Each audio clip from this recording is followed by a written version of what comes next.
guys, welcome back to another episode of 0 to 60, and it's the conclusion of the 17T turbos. Now this video was planned to be done in the second half of 2022. Hopefully you've seen the video, which I'll link in the corner as to why that didn't actually happen. But it's the 17T turbos that originally went on to an E92 back in 2020. I did about 10,000 Ks with them in that car. We dynoed them, we were running them at over 600 wheel horsepower. They really got beaten on, but I actually sold them to somebody as we moved out of our old property up on the sunny coast. Now, the plan was to fit them for that gentleman like a month after he actually paid for them, but I just haven't been able to get to it. And now we are here. So they're going on this car. In fact, it is getting the entire setup from the E92, the entire Chinese turbo, secondhand PI. I think I've got the JB4 here as well. I'm not sure if we're going to put the JB4 on the car yet. But yeah, these are the old eBay specials. Like I said, they've done about 10,000 Ks. The car was running at over 600 wheel horsepower for the majority of that time. We did a lot of roll racing. We did circuit and coffees.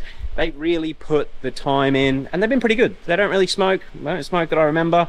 I remember a little bit of wastegate rattle, but they're going to live on in this vehicle here.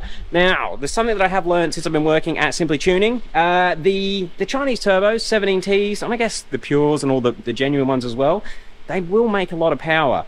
We actually had a set of Flowmaxes on a car last year. That thing rolled, I think, about 640 wheel horsepower at 30 PSI. In fact, I should have a clip of it somewhere, which I'll play in now.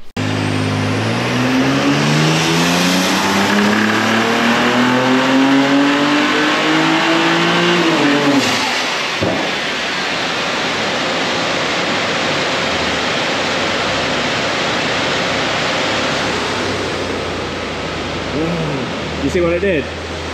Lifted the head. Oh, no. So that same car, same engine, same setup, with China turbos at 22 PSI, made 580 wheel horsepower.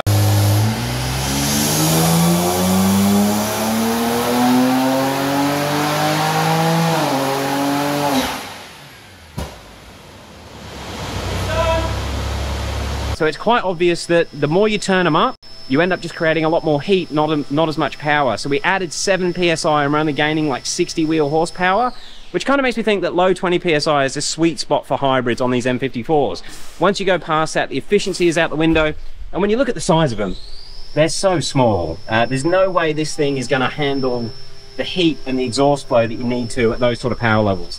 Anyway, I'm going to document it a little bit. I'm not going to film the whole thing. I have done an install video on China turbos before, which I'll put a link to that somewhere as well, like a full how-to guide, which I'm probably going to go and watch actually, because I can't remember how to do it. But yeah, I'll give you an update as this thing progresses and how we end up. Oh, it's a hot one today. Right, so we have, I'd say I'm about an hour into the job. We have the under trays off. I've taken the thermofan out, front wheels are off. Obviously all the plastic's there. Now, I wanted to ask you guys quickly, because Dan here, who's done a lot of M54 turbos, he does these turbos without taking the subframe off.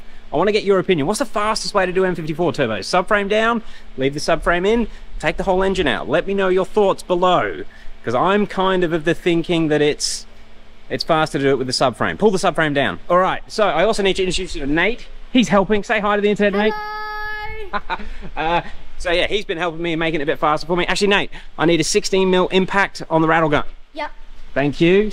So yeah, we're basically at the point where we need to take the brace off, which is 16mm, then we've got the 18mm that hold the subframe, remove the steering rack or release the steering rack. We should be good to go. You got that sorted? Hang up. You got that sorted? There you go, guys. Thank you. All right, I'm gonna get on with it. Well, it's the next day and the turbos are out. I have just finished cleaning all the oil off of everything. We've got new O-rings on all of the oil and coolant lines, all Vaselined up. Some of the old ones were just about to give way. They're really hard and brittle. In fact, I'm surprised that's not cracking. But all the lines are fine. They're ready to go back in the car. But I wanted to show you guys what condition the original turbos were in. So we have the original turbo here. This one has done 170,000 kilometers. In fact, I'm still impressed by the size difference on the 17T turbo wheels. They are much bigger.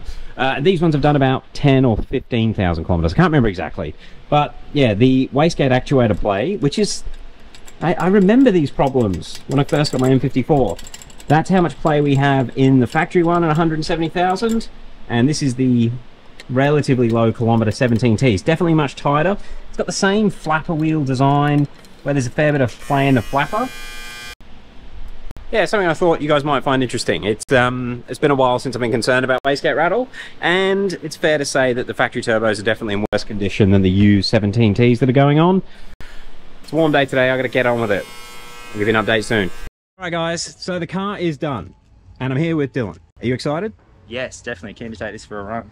Okay, now, we've had a bit of a change of plan. So, I did this install between Christmas and New Year's. It was 4,000 degrees. We were missing a few parts, and Dylan may have spent all of his money on his wife, and he's not sure what he wants to do with the port injection now. So, obviously we have this JB4 kit, and at the start of the video I was a bit, I don't know, it just feels like the wrong thing to do. So, I've sort of said to Dylan, let's hold off on the port injection for now. That got me out of doing the extra work, which was good.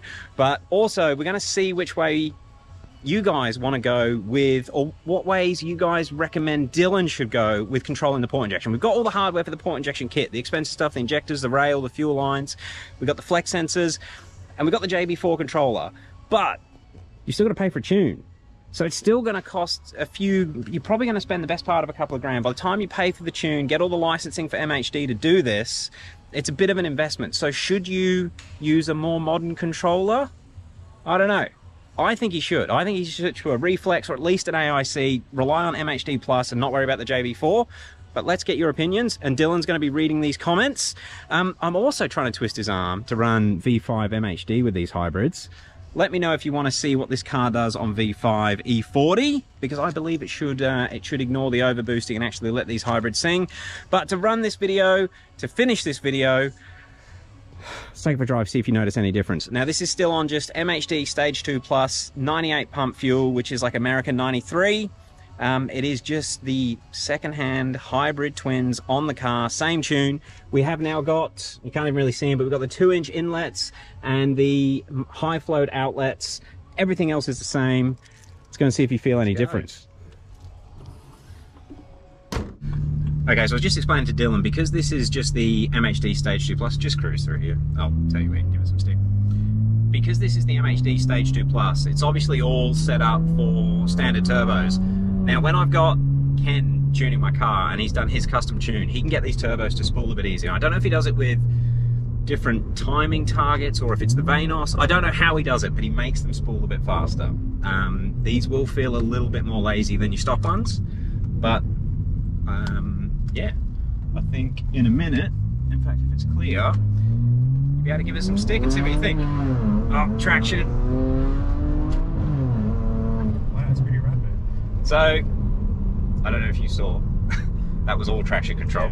Yeah. But the big difference, obviously it's not going to make any more power. As soon as you go over that 18 PSI, it's going to start shutting the throttle body, which is fights the turbos. Yeah, punch it. But it will sing to 7 now.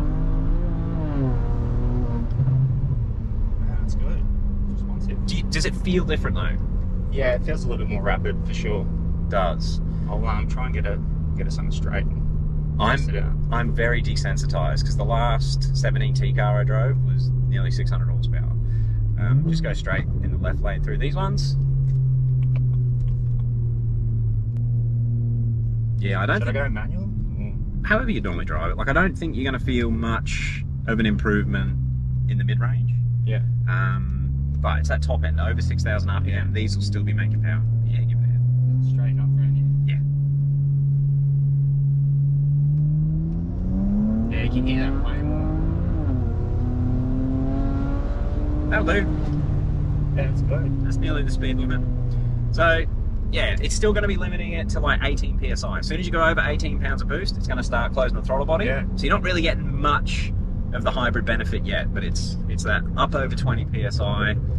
Once we can wind the timing in, it should feel good. So, all right, let's end the video off. It didn't quite turn out, and left of these lights, it didn't quite turn out the full setup that I'd planned to do last week, but let us know below what you think Dylan should do. He's in no mad rush to rush into anything. Obviously, he's waited 18 months for these turbos to be fitted. Let us know what you think he should do. AIC, the reflex, or just throw the JB4 on.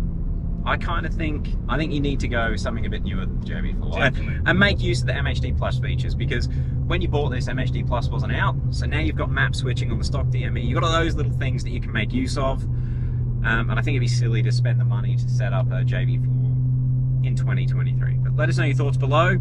And again, if you wanted to try the V5 E40 map, let me know and I'll get him to get some footage for us that we might make a short out of.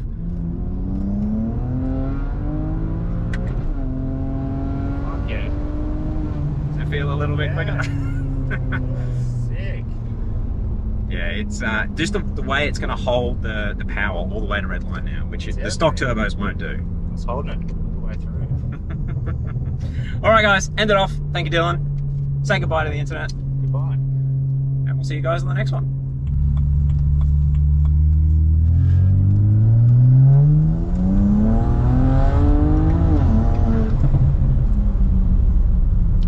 Yeah, I reckon you're probably around 400 horsepower right now. Yeah. But V5, V40 will take it up to 500. That'll be a big jump. That'll be good. And then the pull injection will get it up close to 6. Yeah, feels great. Feels rapid. I'm really liking it. It's good. Well, sorry it took me 18 months to fit. It's alright. I've been busy.